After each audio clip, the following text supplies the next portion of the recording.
প্রকার অ্যালার্জি, চর্মরোগ, যৌন পোড়া, ফুসকুড়ি, বিভিন্নতা, আর্টিকেরিয়া, চুলকানি, বিভিন্ন রকমের জ্বালা যন্ত্রণা শরীরের ভিতরে সৃষ্টি হয়, প্রসাবের জ্বালা পোড়া হয়।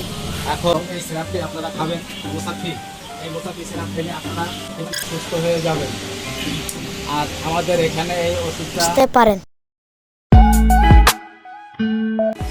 আমাদের ভিডিও ভালো লাগলে একটা সাবস্ক্রাইব, একটা ফলো, একটা শেয়ার দিয়ে সহযোগিতা করবেন।